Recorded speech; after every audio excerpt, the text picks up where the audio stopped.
Hi, good afternoon, good evening, good morning, wherever you are in the world. Good afternoon, good morning, good evening. Welcome, welcome, welcome. I would like to welcome you to Empowering Through Knowledge. Empowering Through Knowledge was founded based on the premises of the Bible where it says, "For my people perish for lack of knowledge." And I couldn't see why we would be perishing for lack of knowledge when there's so much knowledge out there in the world. So I decided to start my own web platform just to share knowledge. With once a month, we'll share something new and different. This month, we're going to focus on our 2021, our life goals for 2021. Right now, we have so many different things going on, and there's finances, there's love, relationships, and then there's always our health.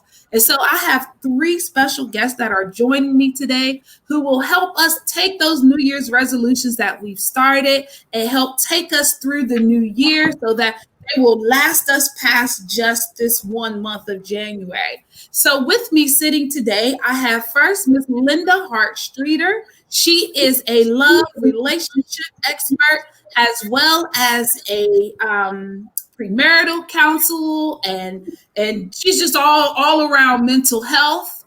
I also have Dr.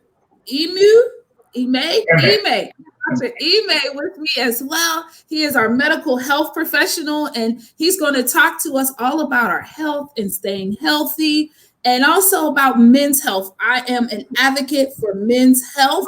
He's going to talk to us a little bit about men's health. And then lastly, but certainly not least, we have my sister Lydia, who is here. She's going to talk to us about finance, money, and how we can make the most out of this 2021 so that we can end this year more financially loved, which is her platform, Love Yourself Financially, so that we can end this year loving ourselves financially. So welcome, guys. Welcome, welcome, welcome. Thank Welcome you. you. Thank you so much. Thank you so very much. Thank you. So just to Nice to jump be here. off into our conversation and just to get us started, I'm going to start with Sister Linda. Linda and I are going to talk a little bit about mental health, and then we're going to come back and we're going to talk to the doctor about our physical health, and we're going to wrap it up with Sister Lydia, as Lydia is going to talk to us about finances and loving ourselves financially. All right, guys, you ready? Let's get started. Yeah, all righty. Good morning, everyone. My name is Linda Streeter, and I'm very happy to be here with you today. Wish I could share my screen because visual kind of help a little bit.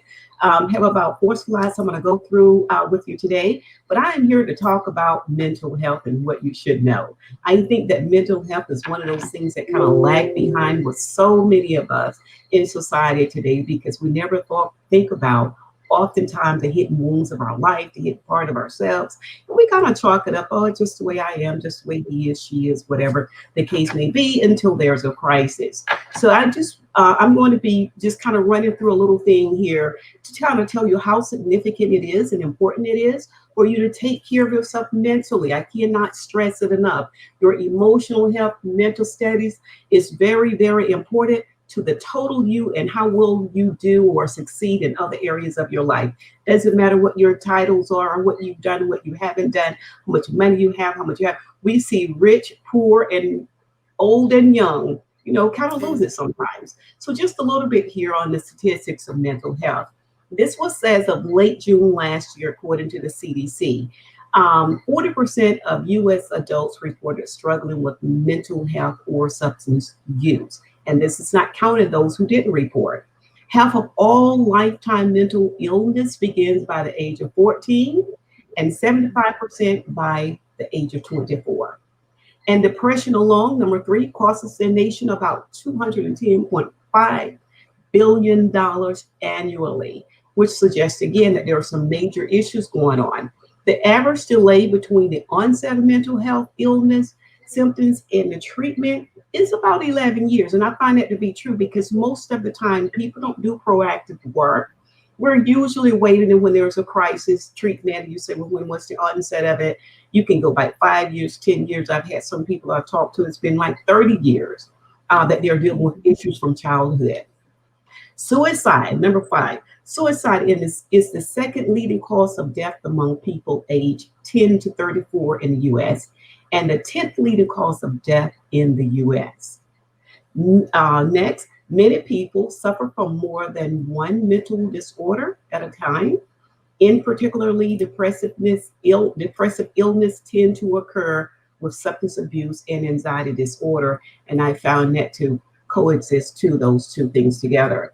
Transgender adults are nearly 12 times more likely to attempt suicide than the general population. And we're going to talk a little bit more about that because oftentimes that is about where do I fit in society and how do other people see me. And then the last point here I'll make, the most common mental health illness in the US are the anxiety disorder and certainly depression, which affects about 40 million adults annually.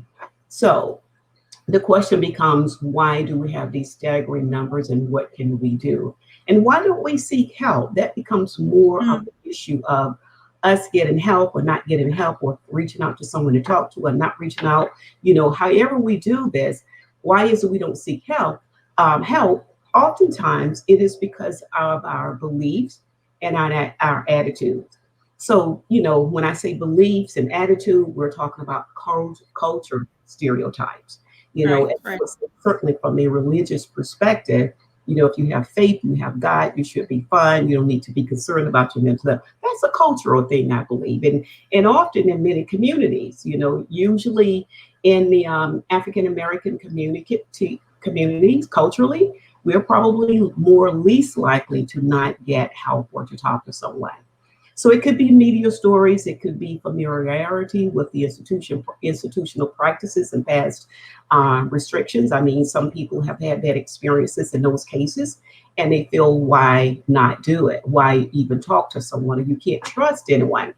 But your beliefs and attitude actually shape your personal experience and how you express your own emotion, your problems, psychological distresses, and whether you disclose these symptoms to friends or nobody at all, or if you even choose to seek care. So what you want to do is kind of start setting the stage to learn how to interact, because otherwise, if we don't get support, then we realize many people later run into trouble. And then when it comes to stigma, which is the other thing, that's more of a cluster of negative attitudes, and beliefs that motivate the general public fear. Sometimes we're afraid to be who we are or express who we are. Seek help because we don't want this on our record or that on our record, because, on a larger level, it could, create things where you feel rejected, avoided, discriminated against. People who have mental illness do have that issue sometimes. And oftentimes it may lead to exclusion in society, whether it be in the workplace or on a social level. So those are let me ask you this first. Oh, I'm sorry. Go ahead. Okay. So what I wanted to ask you is this: as we are going into 2021, and we know those numbers are staggering, especially in our communities. How do we convince people to get help? What are some of the things that people can do to simply maintain their mental health throughout the 2021? What could we do differently? If I find myself in a seat of depression, what do I do? Okay. So anyone who finds themselves in the seat of depression, and if whether or not it's been, it could be part of your history. Maybe it's been there all along. And the first thing you want to do is just seek help. Hopefully you have medical insurance. I'm going to share some resources here in a moment of things you can do. There's, for yourself. How do you take care of yourself? And that goes into the whole wellness package. So first of all, I would say, I really believe just like we get an annual physical checkup, I think we should include an annual psychological checkup. Just go in and talk to someone. What issues or challenges are you having? And if you feel that you've reached out to a coach or, your spiritual leaders, all of that is good. They're going to tell you about prayer. They're going to tell you about fasting. But you need to seek outside of your comfort zone. And I would say seek a professional, number one, to do that and make it an important part, make it a priority as to why you should or cannot do better for 2021. That's the only thing I can say. You have to invest in yourself. And if you want to know if you're well, practice going on an annual basis. Develop a relationship with someone that you can speak with. And if you do have issues or you run into problems that you feel challenges you can't get over, psychological, emotionally, whatever the case may be, take the courage to talk to someone. Seek professional help.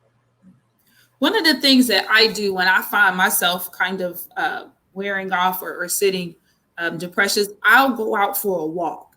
I'll put my headphones on and I'll just go outside and I'll just go out and kind of walk. And I call it a reset because I realize if I just sit and fester in something, the more I fester in it, the more it starts to fester in me. So I try to do things or try to do something to kind of just reset my mind, exercise, moving around, walking. I think there is research that shows that exercise does help with mental capacity. Right? Am I right? Yeah, you're absolutely right. This is what I was going to add on to that talk about now. What's that recipe for good mental health? You know, what can you do if you're going to be well?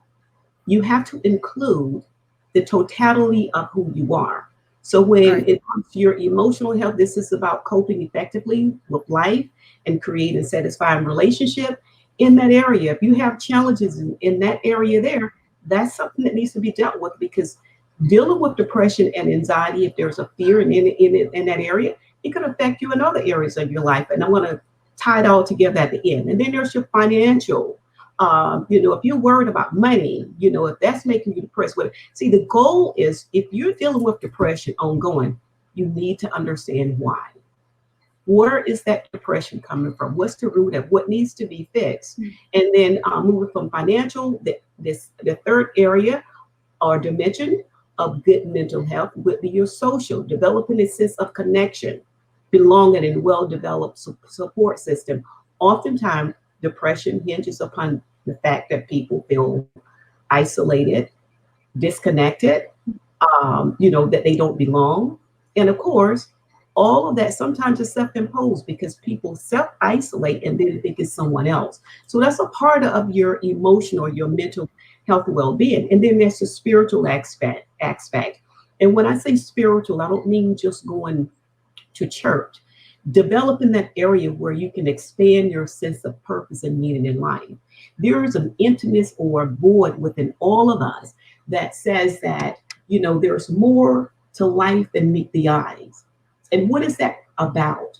What's that black hole? That's that thing that's within us that says you need a sense of meaning and purpose in your life, a sense of well-being. Why am I here?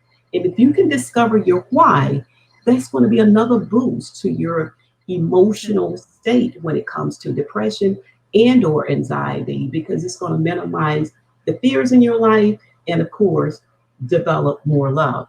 And then your fifth area has to do with occupational level, personal satisfaction. I've seen people show up to the same job years, be unhappy, have ulcers, and everything else going on with their health. They don't like their job, but they keep showing up.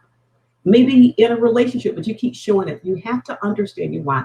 Why are you depressed? And then it's your physical, recognizing the need for physical activity, your diet, your sleep, nutrition. See, it takes all of this to make us mentally well. How are you taking care of your body? I tell anyone, your body is your most prized possession. You have nothing greater, no amount of money that's greater than that. How well are you in that? Because if there's a physical or ailment, then it's going to affect you psychologically and everything else that we see in this circle. And then we have our intellectual. This is about learning.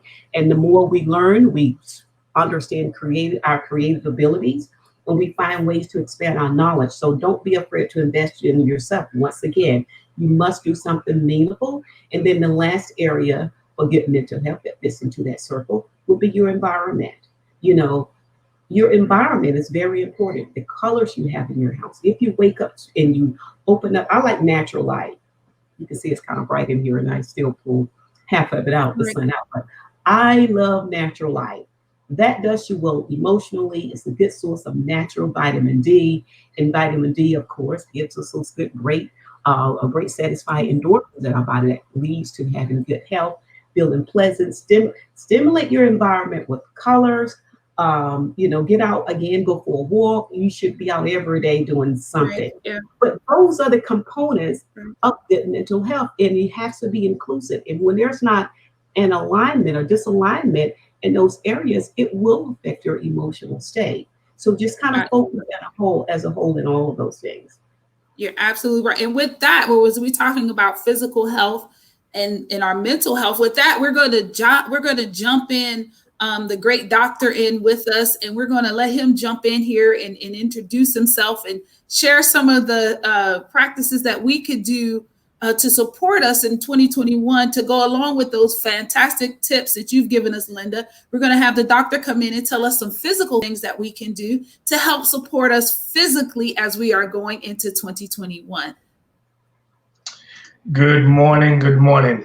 Thank you so much for having me this morning. Thank you. My name is Dr. Ejaya M.A. I am a major in the United States Army. I'm an internal medicine physician, and my job here is to take care of our retirees. So this morning, it's 2021. We survived 2020. A lot of us came out of it better than we went in. Some of us came out a little bit worse. By the end of the day, if you were here with me today, God still has a purpose in your life. And I am glad to just be a vessel, a part of it, to shed some light on my expertise and why you should, do what you're supposed to do. I'll be representing Meharry Medical College. That's my alma mater medical school in Nashville, Tennessee. So as a general practitioner, my job is to take care of my patients, chronic issues, as well as if you don't have any chronic issues, take care of you to make sure you don't develop chronic issues. My ploy to everybody on this live broadcast today is go see your doctor this year. If you haven't seen your doctor for years, or you see them regularly, or you see them every 3 months, 6 months, make sure 2021 you touch bases with your doctor. And when you see your doctor, I want to give you the tools and things you should be asking for. Because at the end of the day, we are the biggest advocate for ourselves, okay? And sometimes you don't find what you're not looking for. So if you don't ask, you might not get that information. So when people come to see me, there are a few things I need to see for sure before they get out of there. This is the bare minimum. Number one, I need to see what are your vital signs doing. When I talk about vital signs, I'm talking about your blood pressure. I'm talking about your heart rate. I'm talking about your oxygenation, your temperature. That's important because God has created a machine, which is our body. Our body is extremely resilient. A lot of times we could be going through a lot of things in life and we put our health to the side because it's not priority. We don't see our doctors until it starts to hurt. We don't see our doctors until we can't see as good as we used to, or we can hear as well as we used to, or we can feel like we used to.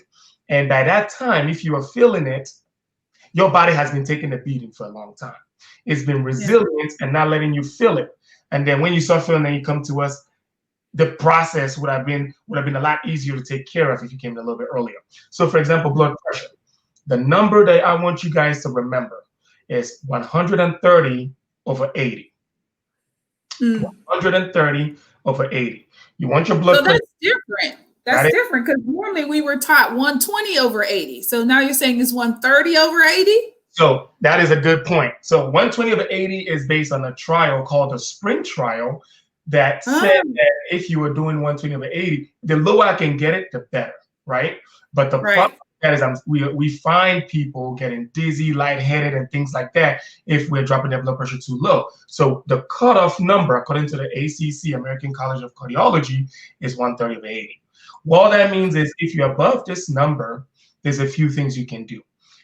The important reason why I care about your blood pressure so much is because 54% of stroke, 47% of heart disease are due to high blood pressure. And the number one killer in the world remains ischemic heart disease, cardiovascular disease, okay? So you want to get that number as low as you can. There are a few things you can do. You can watch what you eat. So diet helps a lot. Reducing salt intake reduces your blood pressure. Exercise helps a lot. But for every pound you lose, you can drop your blood pressure by 1, right? So those things you can do to get it right. Now, heart rate. Looking at your heart rate. High heart rate, fast heart rate, 100 and above. You want your heart rate to sit in a beautiful medium, about 70, 80. And then when you work out, you want to push that heart rate. You want to get that cardiovascular exercise to get your heart healthy, because your heart is automatic. It's pumping. Right. Whether you're up, you're down, you're asleep, you're worried, you're sad, the healthier it is, the more efficient it works, okay? And then temperature. Ms. Sanders was telling us about her brother who was sitting around with a high temperature for a long time. And then when he finally felt bad, he went in and got seen, right? Your normal temperature, 98.6. If you're sitting at 100.4 and above, that is a fever. 100.4 and above for an hour is a fever. If it's 101, you got a fever. A fever is not always a bad thing. Sometimes, these viruses can attack you and your body will raise the temperature to fight it, right? But if you're sitting there for a long time, that means your body needs some reinforcements. That's when you come see us, we'll take care of that. Now, when you see me, I also want to get some blood work done, right? I want to check out what we call CBC, complete blood panel. I want to get your metabolic blood panel. I want to get your cholesterol levels. CBC tells me, are you anemic? So for my ladies, if you're iron deficient, you can be anemic. You find yourself fatigued, sluggish, this, that. So when you come in and see me, I can tell you, hey, you have heavy menstruation when it happens based on the numbers I'm seeing. I can supplement that, right? Like we heard from Ms. Hart, we're talking about vitamin D. In the African-American community, vitamin D levels are usually deficient. You want to get those numbers up, right? I want that number at least 30. If I can get that number up, you can feel better as well. And then looking at your CMP tells me about your electrolytes. Are you getting enough potassium? Do you have enough calcium, magnesium? Want to look at your kidneys. Want to look at your liver. All that stuff is important. Now, come down a little bit for men, right? I know that we were hit really hard when Chadwick Boseman died of cancer. Yes. Please talk about that, please. Yeah, so the guideline says at 50 years old, everybody should go get a colorectal cancer screening. And if everything comes out normal, we check it once every 10 years. And then depending on what we see, we check it, depending with their guidelines, every 3 years or 5 years, so on and so forth. 50 years old is that guideline. We have a lot of people who get to 50 and would not go get their colorectal cancer screening. So please, I implore you to do so. Now, people say, hey, but Chadwick was not 50 when that happened. He was a lot younger. Right. Well, that's why you have to see your doctor, right? You have to talk to your doctor about, hey, are you having any changes with your bowel movement? Some people go every 3 days, and that's just their normal. That's okay, right? But if you're an every 3 day person and all of a sudden you're going every day, talk to your doctor. All of a sudden you're going every 7 days, talk to your doctor. If you're an everyday person and then you're now going every 3 days, talk to your doctor. They're just very, very subtle changes that your body can be saying to you, hey, you need to go get this checked out. So with that itself, you would see some abdominal pain, a little bit. You can see some bloating, so food just doesn't go down like it used to. Oh, I get full too easily. We call it early satiety. You want to go get that checked out, right? You start losing weight. You're not working out so hard, and you find yourself, I'm dropping weight. I've lost 30% of my weight, my muscle mass within the last 6 months. Go get that checked out. Again, the body's resilient and it's telling you something. You want to stay very, very in tune with your body. Another thing you want to make sure you talk to your doctors about is a family history. Okay? Yeah. If you have a family history of a heart attack, especially if it's a first-degree relative, your mom, your dad, your brother, your sister, and something happens to them younger than their 50s, your doctor needs to know. Because at that point, we want to optimize your cholesterol levels, right? If your cholesterol levels are fine, there's some scans we can do. We call them calcium score that can look at your heart and see how much plaque is in your heart. When your doctor gives you a cholesterol medication, I know a lot of people are like, I'd rather not take medicine. It's okay. If you can lose some weight, you can watch what you eat. A lot of times I work with my patients. I'll give them 3 months. I'll give them 6 months. Do the lifestyle modifications. Once you do that, we'll come back, we'll reconvene. If for some reason the numbers are not down like it needs to, then at that point, we'll talk about pharmacotherapy. So those are the main things that I wanted you guys to make sure you're paying attention to. Last but not least, vaccinations, right? So we have the flu season, and then now we're in the middle of a raging pandemic that has taken a lot of lives. I get a lot of questions about the COVID vaccine, okay?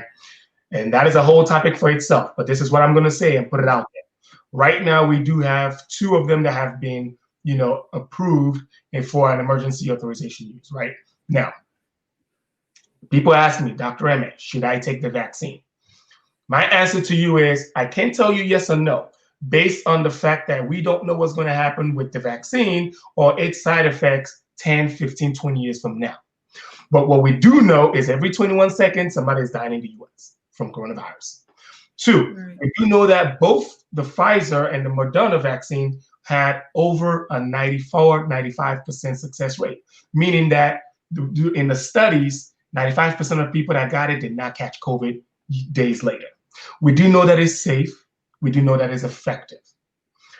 And last but not least, I got my vaccination. My wife is an OBGYN. She's a physician. She got her vaccination. We are fine. We didn't have any adverse reactions. We didn't have bell palsy. My arms hurt really bad, but it lasted for about, a couple of hours and I was fine. So if you need to get that vaccine, if it's offered to you, talk to your physician. But I'm telling you, I got the vaccine and you should probably do the same thing too. Thank you. About the vaccine, for us, we've been fortunate enough. We have 3 here. We have the option to take 3. Okay. We have the Chinese one. We have the Russian one is also doing a trial here, as well as the Pfizer. So people across the UAE, I think right now we're probably at a rate of having half the population vaccinated by the end of March. At the rate that they're going, because people are steadily taking one of the 3. But even as we look at our health going into 2021, if there was one key target area that you would tell us, make sure you do this to maintain your health. If I had to only do one thing, what would that one thing be that you would tell us to do? Move your body for 30 minutes, at least 3 times a week. Awesome. Thank you so very much, Doc. I appreciate your advice. Don't leave us, though. We're just going to switch over. We're going to jump into Lydia with the finances. We're talking about moving our body and getting our heart rate up. There is nothing that can get our heart rate up than a little couple extra dollars in the bank. So we're going to move over to Lydia, and then we'll come back to you shortly, okay? Hold tight for us. Hey, Miss Lydia. Hi, Pastor Loretta. How are you? Good. How are you? Thank you so much for waiting. You are last, but you are certainly not least. Thank you. We're going to talk about finance today. I know you have your platform, Loving Yourself Financially, which is, I think, how we met. We met with some financial stuff. And I want you to talk to us and tell us, what do we need to do to love ourselves financially, girl? Because we all need to love ourselves. Of course. And you know what? First, I do want to highlight, because Love Yourself Financially is for women. And so I want to highlight why it's especially important for women to love themselves financially. Of course, for the men, it applies to them too, the tips that I'll give in a second, but I want to highlight some challenges that women face. All right. So we already know that around the world, women earn less than men. Okay. We know that women are more likely to take career breaks than men. So maybe having a baby, taking care of the baby. Maybe if a family member is ill, it's most likely the wife who's going to take care of the family member. In addition to that, we have something called the pink tax. Okay, so the pink tax is our products are more expensive than men. So we're thinking of our bathroom products. And in addition to that, women who have either been divorced or are widowed are more likely to face financial hardship than men who have been widowed or who are widowers or have been divorced as well. So those are just a few of the reasons why. All right. So women earn less. And for that reason, they're going to need to work harder. Their money needs to work harder for them to be able to have a comfortable retirement fund or pension fund. Okay. So something that's come up quite a number of times in conversation is the fact that a lot of people do not have enough income. All right. So yes, we want to talk about investing and why that's important for the long run. But a lot of people tend to not even have enough income. And therefore, if they want to build wealth to get the lifestyle that they want for the future, they're going to have to look at additional income streams. Okay. And that is also part of the wealth building process. Don't depend just on your salary. You can get some investments in place, but also do some other businesses on the side that can get you an income. So I think for this year, especially seeing how challenging it is and how lots of people have been losing their job in the past year or so, this is the time to look at additional income streams. So as we look at looking at additional income streams, and what do you recommend? Okay, I've got the additional income, I have the finances, I have the money now. So what do you recommend? What are some ways that I could build this money once I get it? I have this extra money. What am I to do with it now that I have it? Well, the simple answer is to invest. Now, to invest in what depends on having a conversation with someone like me, who's a financial advisor. Obviously, I will primarily recommend investing in the stock market.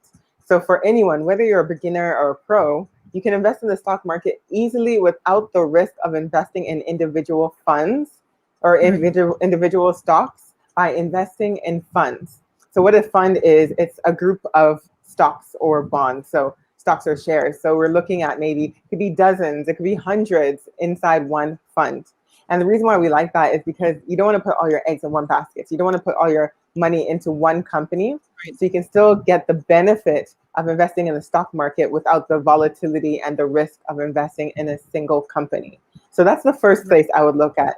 And even if you look at the statistics and you want to look at where billionaires are putting their money, the majority of their money is actually in the stock market. So why not learn from those who are the richest in the world, right? If that's what they're doing, maybe I should also follow suit. Other ways to make money, setting up businesses, looking at what skills you have to offer, setting up an e-commerce site, becoming a freelancer. These are other ways to earn additional income streams. Then investing in property, investing in rental property and land. You could flip houses if that's something that you're interested in doing. You can invest in a friend or a colleague's business as well, just to name a few. And there's some other non-traditional forms of investing when you're looking at art collectors. People collect art, right? And then they resell it. Or people even collect alcohol, or even things like comics or certain types of books. So there are so many opportunities for investing, and really it's a matter of understanding the individual, understanding what their goals are financially, and then that also will help me in determining how I can advise them.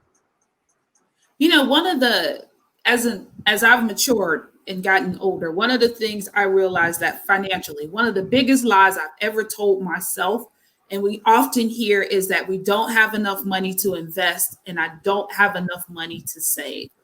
And I realized that as hindsight, of course, is always 20/20. That is probably the biggest financial lie that I've ever told myself, because I simply look back now and I say, okay, well, the money that I spent, perhaps maybe this month, I didn't need to get my nails done. I could have done this. And it really, literally, I started playing with the stocks because I wanted to learn how they work. And literally, companies' shares are like $25 a share.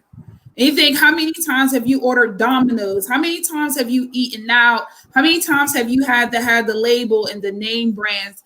And even looking back, houses, investing and putting away money into saving bonds and saving vouchers for our children. We spend money for those who have children. And I'm just speaking from my experience. I realize now that, we buy PlayStations, we buy Nikes, we buy all of these different things. But if we would have just taken that money and invested that little bit of extra money that we spend on those Nikes or those PlayStations and those games or whatever it is that we buy the kids, and take them and put them in a CD or some type of savings bonds, when they get older and they get ready to go to college or they get ready to go buy a house, they have the money to do that with, the financial wealth to do that with. And I just think that we have to stop with this. We don't have enough money to save. We don't have enough money to invest. That is the biggest lie that we tell ourselves, is that we don't have it. It's not that we don't have it. We just have to revisit how we spend what we do have. Yes. And one thing that's also important to look at is, you have a child, you want to retire. You think that it's so far away, but it'll creep up on you. And before you know it, you're close to retirement age and you're far behind your retirement goals and you're freaking out. So I think through education primarily and understanding how investing works. So understanding how compound interest works so that you're investing, you can just invest a small amount and let it compound in the long run. And then you're going to win. And so when you think about it that way, and then also think about paying yourself first. Pay yourself first. Make sure your investments, your savings are in order. And then you can also put some savings aside and plan towards gifts. There's nothing wrong with gifts. Absolutely not. But you need to make sure that the things that are happening in the long term. So for example, I talk to people, maybe they own a house, but they have zero money in the bank. I say, well, that's fine. In retirement, you have somewhere to live, but you won't have anything to eat. You know what I mean? So you need to plan for both. Okay, so yes, you need somewhere to live, but you need to invest so that you're not just staying at home because you have limited funds, but you can actually live a comfortable lifestyle. When you're old and gray, or even maybe young, some people are wanting to retire younger these days. And so imagine you're young, fit, but you don't have the money that you would like so that you could retire at the age you had hoped to retire, so that you can travel the world, so that you can, spoil your grandkids, so you could set up a business, whatever it may be, you need to plan towards it. And a lot of people are kind of just going through kind of go with the flow, hoping that things will work out, or maybe dependent on their government pension or their company pension. And that is not going to be enough. Whenever I sit down with people and we actually look at the numbers, I say, okay, so based on where you want to live and maybe the kind of lifestyle you want to have, how much do you think you're going to need today, in today's money? How much are you going to need to live comfortably? Let's say you retire tomorrow, right? How much do you think you'll need? And so we have that conversation, we do the calculations, and then they realize, oh my goodness, I need a lot more money for retirement for the lifestyle that I want, especially for those of us living in the UAE who are living a fairly comfortable lifestyle. Right. You're going to want to at least maintain that lifestyle, if not even upgrade it later on. So with that being said, we're going to talk about upgrading our 2021. I'm going to bring the rest of the panel back, and then we're going to have our group discussion about upgrading our 2021. What are we going to do for our 2021? We're going to welcome back Sister Linda, as well as Dr. Ime. Dr. Ime. Welcome back, Dr. Ime. We're welcoming you all back. And we're just going to talk a little bit about our 2021. And one of the questions that I had sent you guys is, I said, as we go into 2021, if you had to look back 15 years ago, I didn't go further than 15. I figured we can all remember where we were 15 years ago. If you had to go back 15 years ago and then you had to give yourself advice on what to do in 2021, what advice would that be? And we'll start with Lydia, because Lydia is here in the top in the corner of my screen. So we'll start with Lydia and then we'll go from there. Lydia, what advice would you give yourself for 2021? 15 years ago, I had, big dreams. I think at that time, no one could stop me. And I was stubborn and I was all about doing what I wanted to do. But I think somehow along the way, I started thinking smaller and my dreams became smaller. And I would tell myself, keep those big dreams. Because you know what they say, if you strive for the moon and you hit the stars, you've still done super well. Yes. And so I would absolutely tell myself, even now I have to remind myself, even today, still to dream big. I can still achieve the big dreams that I had thought of back then that I may have put on the side. So I'm bringing them back. Yes. Dr. Ime, what would you tell yourself 15 years? Yeah, so there's this mantra I live by, RUSA, NRUSA, no rest until success is achieved. I've had that I've been saying that to myself for forever, right? And at that time, it literally, to me, just meant just keep hitting that wall until you get to success. But then now what I can tell myself is success is relative, right? Success could be literally making it to this broadcast today, right? And communicating with people. Success could be, making sure that I stick to my diet today, right? So like Lydia was saying, target your success, right? And then yes, you might not rest until you make that success happen, but don't feel like a failure for not hitting that big success that you thought was the only meaning of success. Yeah. Celebrate the small wins, right? So then when it comes to like health, when it comes to your health, something like no rest until success is achieved. I tell people have a goal, weight, right? And then people literally become a slave to the scale. No, celebrate that 1 pound you lost, right? Yeah, you can moan about that 5 pounds you gained, but guess what? Don't, because you gain that amount of weight and then just say, forget everything I've been working on. No, just get back on it, right? So no rest until success is achieved.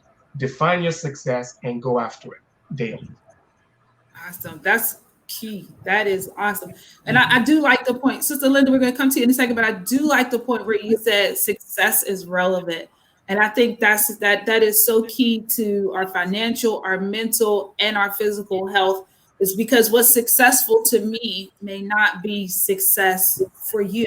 And it may not be the target and the goal for the next person. So it's important that we set realistic goals and targets for ourselves based on our bodies, based on our financial, what we have financially, as well as our mental health, because we know what we can endure and what we can handle and what is our best way to do that. So I thank you for sharing that, because success certainly is relevant.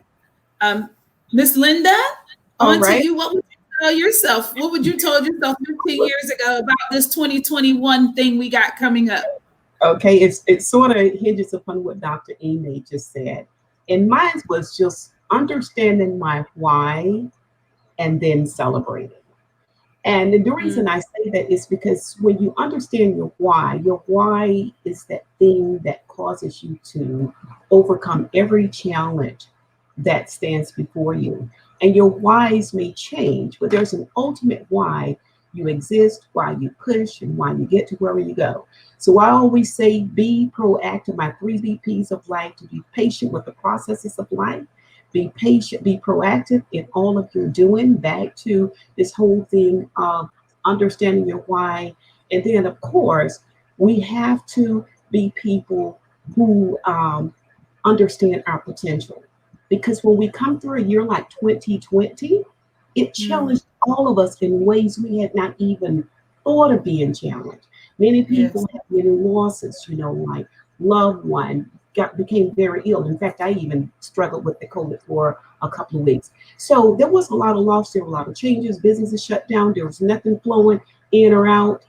And many people, calls went sky high with depression, anxiety, and all of those things.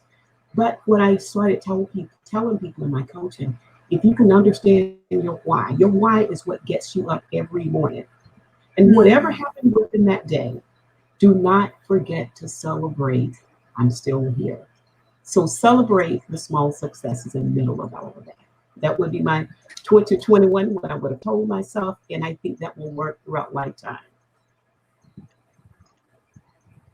So that's something for everyone to remember. I think our panelists pretty much all said the same thing, guys. For those of you who are watching, remember to celebrate yourselves, those small goals, those victories as they come, waiting for that big day to come. You never, just celebrate those small goals, those small intervals, and be happy, and make sure that you set your success for what is comfortable for you and not for someone else. The second question that I asked our panel, if they would share with everyone, I believe I've asked everyone to, I'm sorry? Did you say something, Linda? No.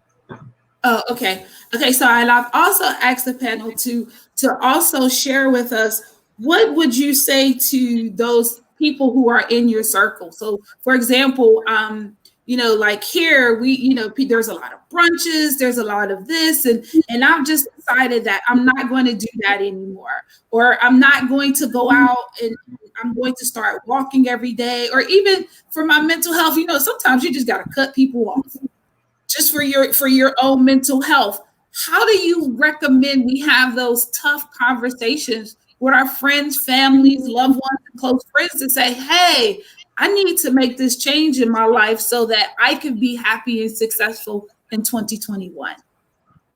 Doc, I'll start with you. Yeah, so to have that conversation with your loved ones and the close people around you, the most important thing is you got to let them know that you got to stop competing with your friends, right? Mm-hmm. You got to stop competing with people who are supposed to be in your corner. You got to stop competing with people who are supposed to be supporting you and edging you on. So if you ever get that feeling that you are in competition with somebody, that's not a good relationship.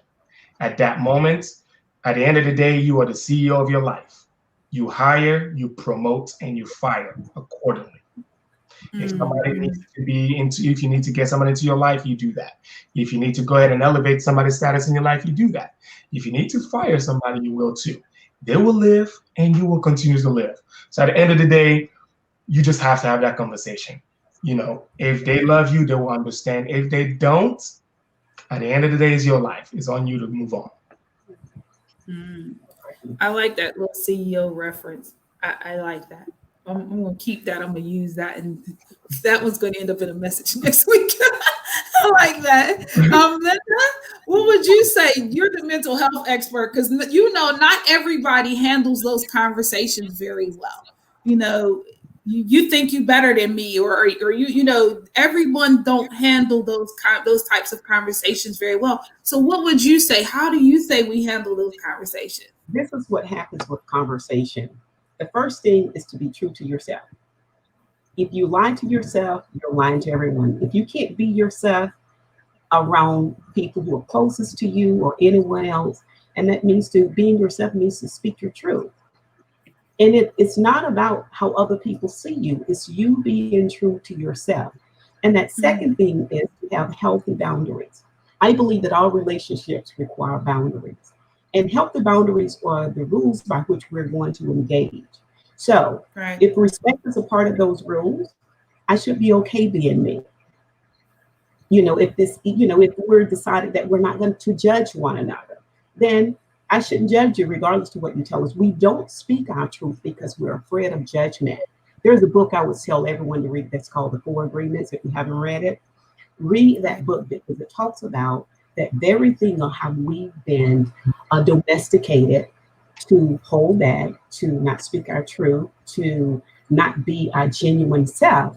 And a fix to that is a great deal of anxiety and depression. You know what it's like to have to hide who you are all the time. So look, my friends and family, whoever is a part of this, live your best life, be who you are, and do not worry about the judgment of other people. Yes, yes, yes.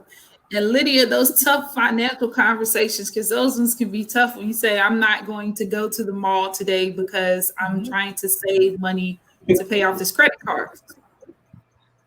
So like Linda said, in the first question, to know your why, because once you know your why, you can't get swayed. If you're not really strong on what your why is, someone will call you up and say, oh, let's go here, let's go to dinner, let's go to the mall, and you'll be quick to say, sure.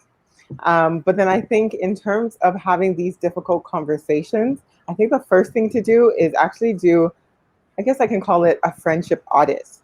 So not everyone is someone that you can trust and share with. And I think you know who those friends are.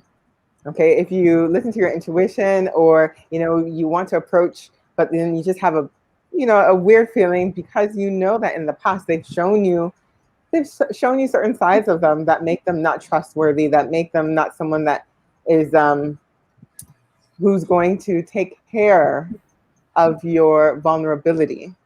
Okay, so I think that's the first thing. And I think honestly, if you have that safe space, then you'll be able to be fully transparent, knowing there's no judgment, there's no confrontation or defensiveness or jealousy, nothing like that. So if you don't have those transparent and honest friendships, then that's a different topic altogether. But let's hope and assume that you do. Then you'll be able to tell them, listen, there are a few things I'm working on right now. I would really love your support in this area because I have some goals that I'm trying to accomplish. And I would love for you to help me remain accountable. And so if they're really your friends and they're supporting your goals, they should be willing to do so because it costs nothing for them to call you up and say, hey, you said you wanted to achieve X and Y goal. How's that going? Right, right. And I think you kind of led me into the spirituality piece when you said that at the beginning of last year, at the early part of the year, at the end of 2019, going into 2020, one of the things that my spirit spoken to me and said, everybody don't need to know your progress. And I realized that what God was saying to me and was sharing with me was that sometimes you just have to move in stealth. You know, you have to move in stealth. Everybody don't need to know where you're going and what you're doing or how you're trying to get there. And so I started to move that way, and I was able to accomplish so much this year because I do realize that I had a lot of people in my ear, and by being quiet, I was able to silence the audience. And so what I want to share with everyone, and I'll say this as far as your spirituality, as we are going into 2021 and we're looking at our spirituality, and as everyone has shared, to celebrate those small successes, I want to say to you, be grateful.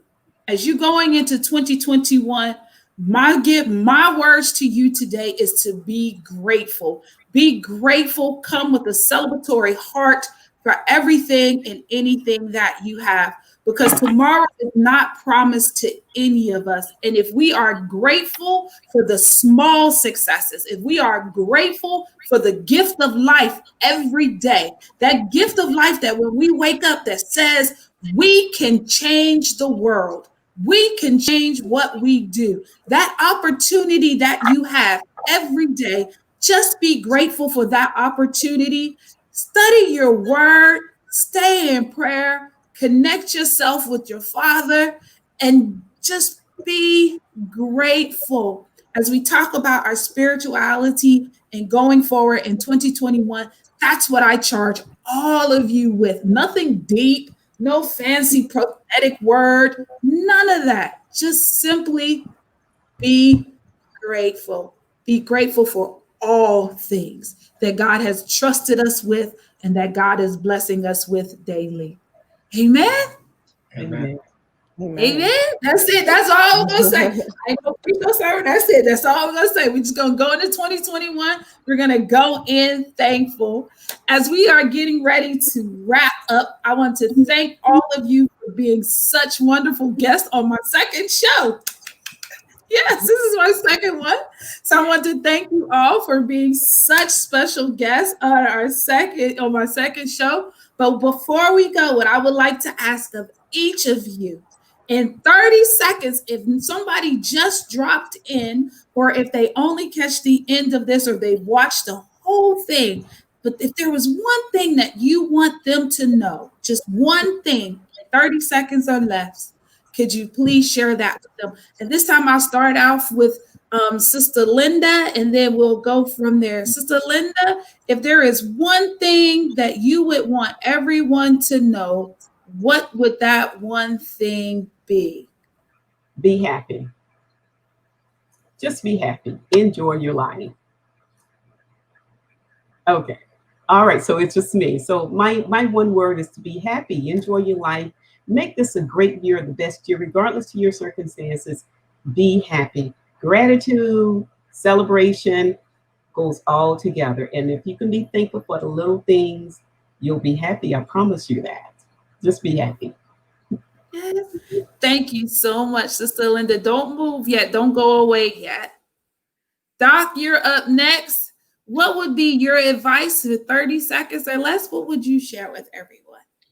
Health is wealth. You have the richest people out there. When they get that pancreatic cancer or they get that terminal diagnosis, their money, nothing saves them. Health is wealth. Take care of yourself. Do the little things that will keep you healthy. If you have to think about it twice, if you know it's not good for you, if you know that's too much drink, that's a lot of cigarettes today, whatever it is, if listen to your intuition. If it's saying this is unhealthy for me, stay away from it. That's that little voice that is talking to you. Health is wealth. You get one. There's only one thing that goes up and never comes down, and that's your age. Treat it as well. That'll be it. Thank you. Now those were words of wisdom. Thank you. Thank you so very much. And Sister Lydia, you're up next. What would you like to leave with us with? Honestly, get your money right. And to everyone, that's something different. That may mean look at getting your budgeting right, getting your expenses on track. To someone else, that may mean, looking at different sources of income. For someone else, that may mean look at investment opportunities. For someone else, that may mean get your stuff in order for end of life, for wills, generational planning. And really, once you sit down with someone, if you need to sit down with someone, do that. Understand the numbers, understand what you're working towards so that you can have a game plan.